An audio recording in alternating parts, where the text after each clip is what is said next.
Hey, the soup for breakfast is bland. Why is it so watery? What? It's not good?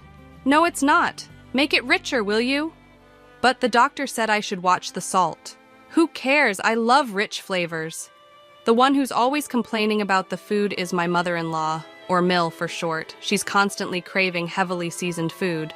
But she's overweight and borderline diabetic, so her doctor warned her. She doesn't seem to care and just adds extra seasoning to whatever I cook. I was stunned by the unreasonable amount of salt and pepper she added to the soup I'd carefully prepared. Even though I use low-sodium salt and seasonings, it's apparently not enough for her. I keep thinking she's going to drop dead one of these days if she keeps this up. To be honest, I wouldn't be heartbroken if she did. Mill seems to live for giving me a hard time. All she does is complain and act spiteful towards me. I'm Alice, 29, working while also being a housewife. I've been married to my husband for 3 years, but we don't have any kids. The issue is my infertility, and Mill never lets me forget it. You're worthless as a woman if you can't have children. You're defective. Wow. You should be grateful just to be kept in this house. You're right. I'm defective because we've tried so many times, and I can't have kids. Talk about drawing a bad hand, huh? Ha ha ha. How could you say such a thing? Well, because a woman who can't have kids is finished. You're right, Mom. My husband laughed and agreed that I'm defective. I want a baby so badly. I've been going to the obstetrician while working, but nothing's working. It's physically and emotionally draining, so I've decided to stop the treatment. It also costs a lot, making it tough to continue for years on end. My husband used to say that spending money on fertility treatments was a waste, yet he pressured me to get pregnant quickly. What's the use of pressuring me? I can't get pregnant if it's not happening, I thought. After stopping the treatments, I considered the idea of living happily ever after, just the two of us. But my mother-in-law hadn't given up on having a grandchild. To taunt me, she even bought diapers and showed them off. Look, I bought diapers. Excuse me? You'll need them eventually, ha ha ha. Aren't those a bit small for you to wear, Mill? Ha ha ha. Hey, these are for a baby. Can't you see that? Well, I wouldn't know. I'm the defective, faulty woman who can't have children. Ha ha ha. That's enough. Angry, my mother-in-law stormed off to her room. Thank God, I thought, already exhausted from work and not in the mood to deal with her snide comments any longer. She must really have nothing better to do than to make my life miserable. We had moved in with my in-laws after my father-in-law passed away a year ago. My mother-in-law was devastated then. Around the same time, she was warned by her doctor about her risk of diabetes. That's why we moved in.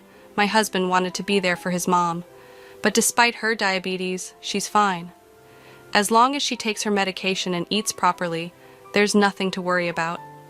Well, considering she neglects her meds and eats whatever she wants, her condition will probably get worse sooner or later. Even if that's the case, I really don't want to be the one to take care of my Mill. I'm still working and super busy. Taking care of in-laws in my 20s? No, thank you. The next day was my day off, so I was doing house chores. My mother-in-law, who usually just lounges around, eating snacks on the sofa, suddenly stood up and walked into my room. I didn't want her in there, but my hands were full, so I just let it be. I cleaned your room for you. Ha ha ha. Oh, thank you. I sense something fishy here. I should switch rooms with my husband. You know, if you leave in such a messy room, you'll get bugs. Ha ha ha. But it suits you. Ha ha. Uh-huh. Go on. Enjoy your clean room. Sure, thanks. My mother-in-law seemed to think I was grateful, which made her behavior even more suspicious. I had a feeling she was up to no good. That night, I decided to sleep in my husband's room. He's been away on business since yesterday, so he won't know. Even if he finds out, I knew he wouldn't get mad, so I made my choice. I work as a nurse with irregular hours, so we have separate bedrooms. Part of it is that our relationship has cooled off, but mostly it's because I don't want to disturb him when I work night shifts. I waited until Mill went to her room and then went to my husband's room. All right, mother-in-law is in her room. Time for me to sleep too. And so I slept there for 2 days. My mother-in-law seemed suspicious because I looked too cheerful. She started asking weird questions. Don't you feel any pain or anything? Huh, what do you mean? Oh, never mind. Was there something you were suspecting? Avoiding eye contact, my mother-in-law ate her meal alone. I had the night shift that day, so I planned to relax at home before heading to work. Taking it easy isn't an option for me, since my Mill never lifts a finger around the house. She loves bossing me around, all while lounging on the couch, snacking, and reading Japanese comics aimed at women. She's probably reading and scheming what she can do next to make her annoying and bratty daughter-in-law cry. I saw the cover of her comic. It was sloppily translated into English as Epic Mother and Daughter-in-Law Swamp Battle. Couldn't help but roll my eyes at her choice of reading. Eventually, my husband got back from his business trip, but it was already 10 p.m. Ugh, I'm exhausted. I'm hopping in the bath. Sure, I'll heat it up for you. Have a beer in the meantime. Thanks, I will. Wait, it's not safe to drink alcohol before a bath. Fine, I'll go for a non-alcoholic beer then. He reluctantly drank a non-alcoholic beer because I warned him about the risks of mixing booze and hot water. You'd think he'd know better. Even saunas have signs warning against entering if you're drunk. But no, common sense isn't so common for him or my mother-in-law. After that, my husband took his bath and sang loudly. We live in a single-family home, but singing at this hour, our neighbors won't be pleased. La la la la la. Hey, you're too loud. Shut it! You're the one who's loud. I warned you quietly, so stop singing already. My Mill came into the bathroom area to chime in. Watkin is just trying to have a good time singing. What's the problem? What? You really don't know how to treat your husband, do you? Always so inconsiderate and full of complaints. Hey, I'm not the one constantly complaining, Mill. Ha ha ha. Back talk, huh? You're definitely not cute. Not that you're a beauty to begin with. That's fine by me. I'm probably a knockout beauty in some other country. No worries. Ha ha ha. After that, my husband got out of the bath and started drinking. It was already 10:30 p.m., and I needed to leave for the hospital where I work. Even though it's nearby, there's a lot to do, so I need to leave early. Oh, by the way, I've been sleeping in your room. Would you mind sleeping in mine tonight? My clothes are everywhere. Sorry. Sure. Doesn't matter to me. Alright, I'm off then. Take care. I told my husband quietly, so Mill wouldn't hear. As I was about to grab my bag and leave, I heard my husband's loud groan. Ah! Ah! What? What the? Watkin? He was curled up on the floor, clutching his leg and moaning. He looked to be in a lot of pain. Mill's face went pale, and she started to panic. What's going on? Speak! He couldn't say a word.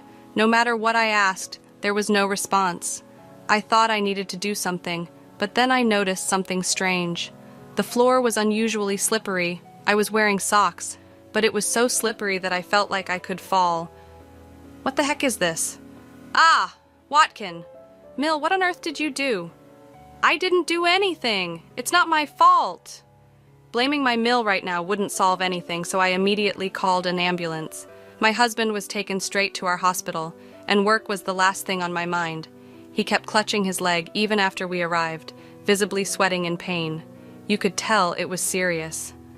Ow, it hurts. So bad. Watkin, hang in there. Please, help me. Thankfully, a doctor was able to examine him, and it seemed like he felt a bit relieved. His leg was indeed broken, just as we suspected. He probably twisted his ankle the moment he slipped on that slick floor. It was a 5th metatarsal fracture, so it all added up. His foot was visibly swollen. Typically, people fracture this bone by tripping or putting all their weight on it. Speaking from experience, I twisted my ankle falling downstairs years ago. I heard a loud snap, and the pain was unbearable. I was also diagnosed with a 5th metatarsal fracture. I was lost in music while walking down the stairs, so it was quite embarrassing. I even lied to my close friends about it. Since his fracture didn't require hospitalization, my husband could come home. I was scheduled for a night shift, but my nursing supervisor insisted that I should take the night off. It's not a life or death situation, but I guess she was genuinely concerned. I survived, but now I've got a fever. Well, you broke your leg. Of course you'd get a fever. But why was the floor so slippery? Why don't we ask Mill about that, huh? Haha. Hey, what did you do to the floor in the room?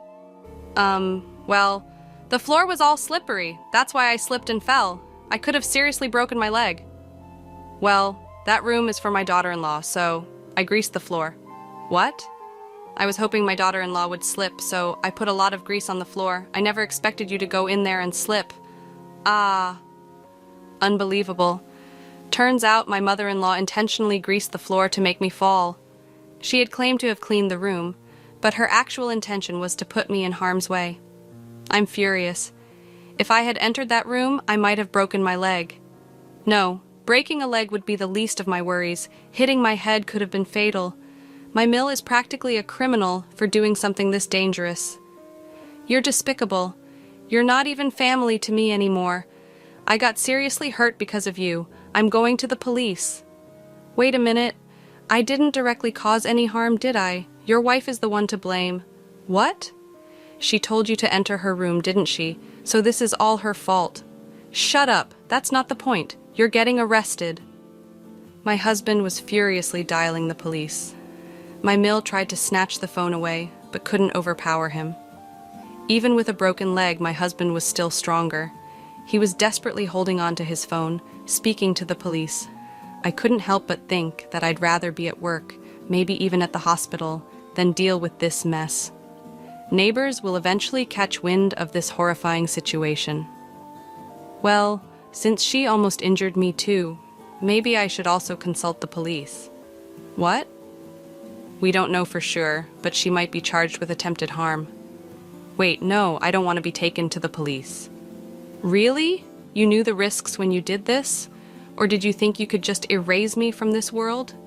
Well, I did think it would be better if you just disappeared. Wow, you're the worst. Your mindset is criminal.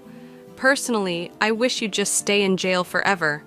Let's get a divorce. What? I can't continue like this. If I stay in this house, you might actually erase me one day. I'm too scared to live with that. Plus, I can't stand your lack of morals anymore. Wait, don't say we'll divorce over this. Over this? You looked down on me, called me defective. Do you even know how much that hurts? I can live without you just fine. No, I need you. I was counting on your income. I even got a new car contract. What? I finally got the Toyota Century I've always wanted from Japan. I don't care anymore. I managed to clean the slimy floor and hastily packed my belongings into a bag. I stuffed more into my carry-on, took off my wedding ring, and placed it on the table. While rummaging through a shelf full of dishes, I thought about bringing the divorce papers. Ah, found it. The divorce papers you wrote before. What? Remember how you wrote that if I can't have a child within 2 years, we'd divorce? Thanks, I can't have children now, so let's divorce. You must feel relieved now. Wait, what about the loan for my Century? Who cares? I left the house and headed straight to the hospital. The compassionate charge nurse didn't probe when I showed up at the hospital. She seemed to sense I had my reasons. I'm a nurse, so I can support myself without relying on a husband. I wondered why I put up with being treated like a servant in that awful in-law family, enduring their snide comments. I started to feel like the whole situation was ridiculous, so I decided to focus solely on my job and stop dwelling on it. The next morning, I filed for divorce. He's now my ex-husband.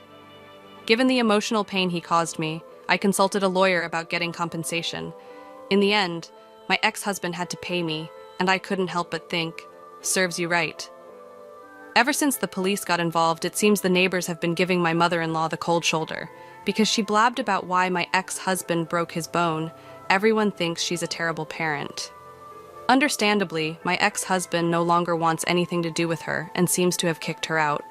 Though there is some kind of survivor's benefit program, it doesn't pay much. She's been crying that living alone is impossible. She loves to eat, and because of her, our grocery bills were outrageous. So, living on just the survivor's benefit would mean a very modest lifestyle. As for my ex-husband, I don't care what happens to him anymore. He said something about taking out a car loan, but I have no idea what happened with that. I assumed he wouldn't be able to afford it on his salary. He took me for granted and thought I would contribute money too, which annoyed me so much. Even though he's not particularly wealthy, he's the type to buy a new car without thinking. Later, I started dating a doctor at the hospital, and 2 years after that we got married and were blessed with a child, which felt like a miracle after all I'd been through. From now on, I'm committed to doing my best for my family,